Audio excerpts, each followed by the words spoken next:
For 1,400 years, it has been a holy pilgrimage to a sacred site. For a Muslim raised in Islam particularly, it is very strongly a feeling of coming home. A site you are forbidden to enter unless you are Muslim. And if you are a Muslim, it is a sacred duty, an act of faith.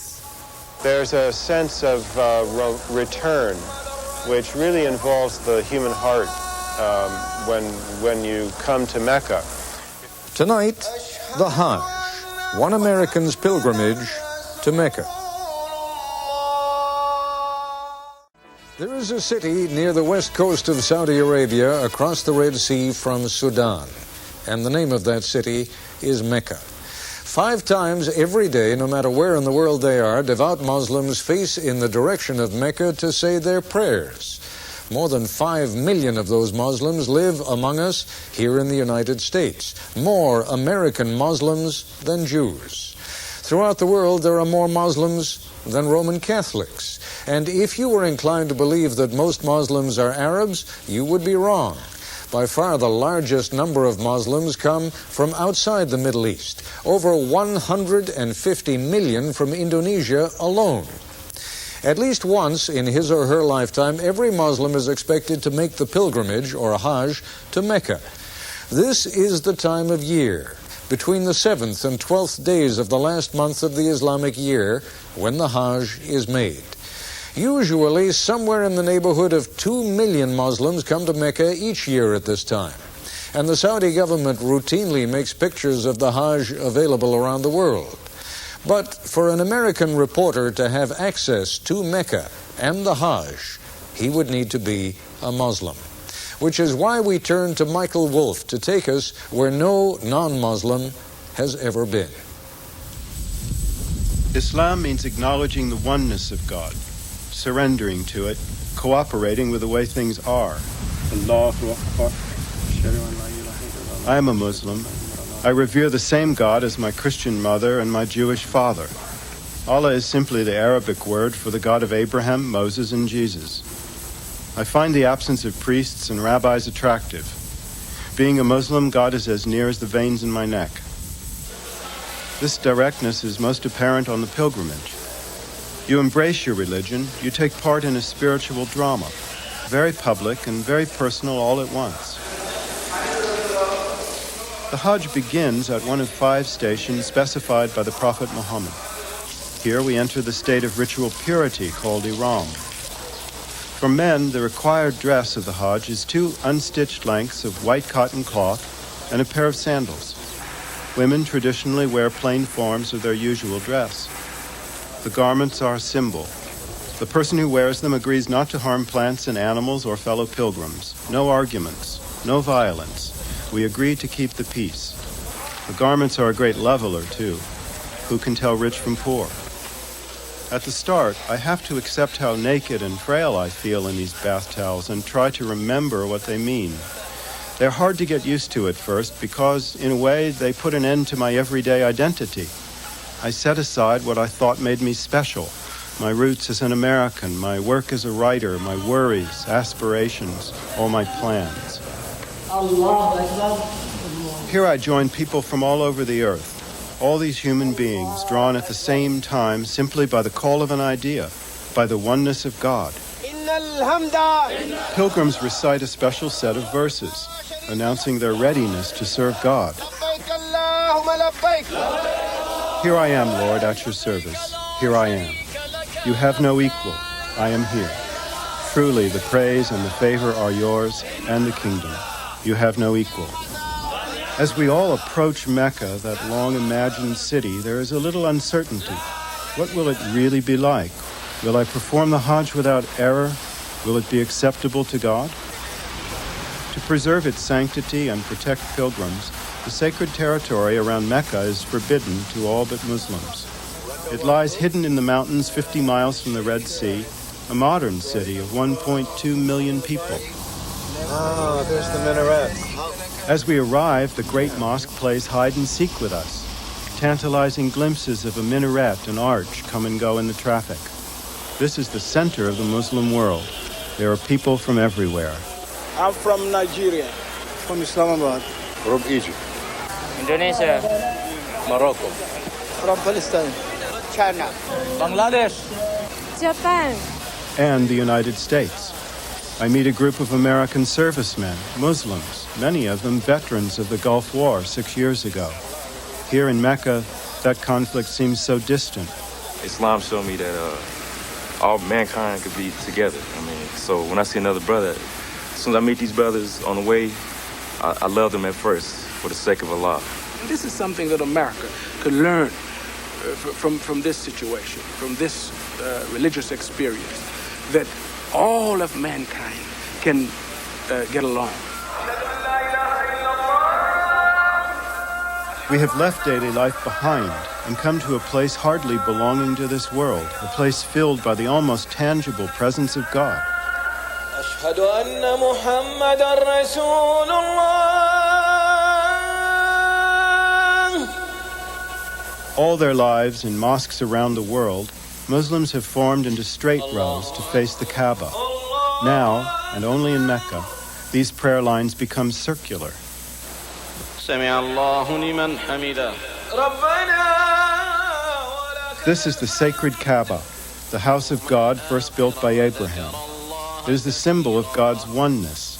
The verses embroidered in gold are from the Quran. Behold, the first temple ever set up for mankind, rich in blessings, a source of guidance for the world, full of clear messages. And anyone who comes here finds inner peace. I feel like I see all my brothers in rainbow colors, but they are all Muslims. And I'm proud to see them. And I stand shoulder to shoulder with them. In the year 610, on the tallest mountain above Mecca, the Prophet Muhammad received the first verses of the Quran. By the time of the Prophet's death, Islam reached well beyond Mecca into the greater Middle East. A vast majority of the world's Muslims, 80%, now live outside the Middle East. There are more than 5 million in the U.S. Walking around the block in Mecca is a walk around the world. I step out the door and for 15 yards I'm in Indonesia. Down the street, past a couple of stores, and it's Africa. Pakistan is just around the corner. Look, here's Bangladesh. Where I live, most people think of prayer as a private affair reserved for the bedside, the graveside, the Sunday service. For a Muslim, when the hour arrives, the whole world turns into a mosque, including this crowded market. We hear the call and lay out our carpets. I borrow one from a bookstore owner. When the prayer ends, a few minutes later, people fold their carpets and continue on their way. In Mecca, the formal rites of the pilgrimage begin in the Great Mosque. We follow in the path of the Prophet Muhammad, who created the Hajj from a collection of much older rites. The first obligation is to circle 7 times around the Kaaba, following the direction of the earth around the sun. We surround the foundations of our religion. This is a form of prayer, an expression of our desire to put God at the center of our lives. Each circuit begins and ends at the black stone, the symbolic cornerstone of Islam, the only remnant of Abraham's original building. The Prophet Muhammad once touched it with his lips, and some pilgrims kiss the stone today. Most make do with a gesture, like people warming their hands before a fire. After 7 circuits, I go downstairs to drink from the Zamzam well. Without the water from this well, Mecca could never have existed. In the second obligation, we reenact an ancient family drama, the story of a mother and son abandoned in a desert. Here, Hagar ran 7 times back and forth between the hills of Safa and Marwa in a desperate search for water. Finally, the Zamzam well was revealed to her by God. The story dramatizes God's compassion for those in need, a reminder never to give up hope, to keep moving in the direction of salvation. You should go with the flow, you should go with the movement, Yes. Because it's like a sea of people just carrying on and on and on. And eventually, you get into this flow that you're not yourself, because you give yourself totally over to your Creator, Allah. There are some 2 million of us here. So many of us have come from so far away, all sharing in one purpose, all offering our pilgrimage to God. But all of this is really just the beginning. In the early morning, we take to the road. A trickle at first, then a stream, a river, and then there are 2 million of us, white-robed people tending in one direction, a continuous flood of men and women. It is the beginning of a 5-day journey into the desert. The first stop, 7 miles from Mecca, is the tent city of Mina. From there, we will travel another 5 miles to the plain of Arafat, returning to Mina via Muzdalifa. We trade city streets and buildings for tents and carpets on the sand of a barren plain, giving up our usual comforts, getting back to basics. Muhammad al-Arkas has come here from the eastern part of Saudi Arabia. He is a sheikh, a teacher. For a while, we walked together. I have been stripped into 2 pieces of cloth, into simple, basic life. Now that you have left everything behind you, you find yourself thinking, having time to ask yourself, what is the purpose of life? That question is especially significant on a day when more than 340 of us will die. A fire sweeps through part of the tent city in Mina where pilgrims from India and Pakistan are encamped. Apart from the deaths, more than 1,300 people are injured. Over 14 centuries, pilgrims have often perished in large numbers from fire or disease or caravan raiders. Yet mourners are uniquely consoled by a deeply shared belief that people who die here receive a special blessing, go straight to heaven. They came in search of mercy from the Almighty. They are blameless, so they are martyrs.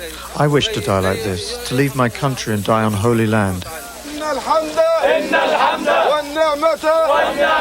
Pilgrims follow the footsteps of the Prophet Muhammad toward the plain of Arafat.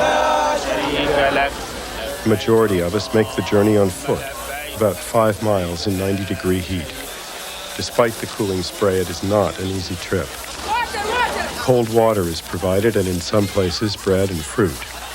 Anonymous donations for poor pilgrims date back to the beginnings of the Hajj. Finally, the plain of Arafat, where Adam and Eve are said to have been reunited after leaving the garden, a sort of lost and found for souls. Here we perform the central obligation of the pilgrimage, to be here together from noon until sunset. There is no ceremony. We stroll, we pray, we meditate. The Hajj goes on inside the hearts and thoughts of each of us.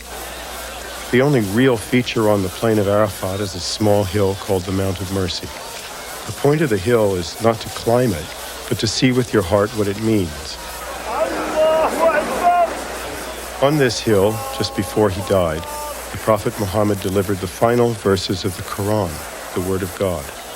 And he warned his followers, you will meet your Lord, and you will be accountable for your actions. This is a rehearsal for that day of judgment. How will we account for our acts? Have I injured anyone? Have I been grateful enough for the simple gifts of life, water, food, friends, family, the air I breathe? I am insignificant, and God is so great, yet I have a one-to-one conversation and a promise to accept that, my prayers. We wait for the sun to set. It is a special time. At this point, the conscience of a pilgrim who has performed the Hajj properly is wiped clean. But the obligations of the Hajj give us no time to dwell on that. The flood tide of 2 million people begins to ebb back in the direction of Mina. Each of us is required to stop along the way, to step off the road here at Muzdalifa. I gather 49 pebbles, each about the size of a pea. So what I do is I tie them into my ihram so I don't lose them. I will need these pebbles at our next destination. They are my weapons against the devil. Here I practice fighting temptation, throwing pebbles at a pillar representing Satan.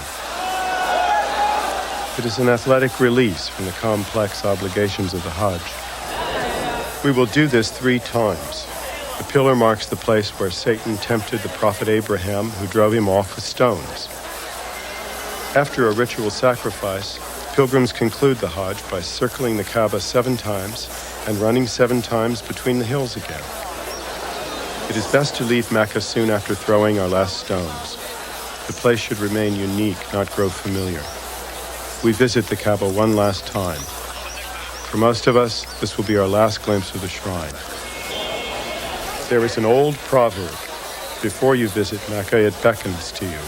When you leave it behind, it calls to you forever. This is Michael Wolf for Nightline in Mecca.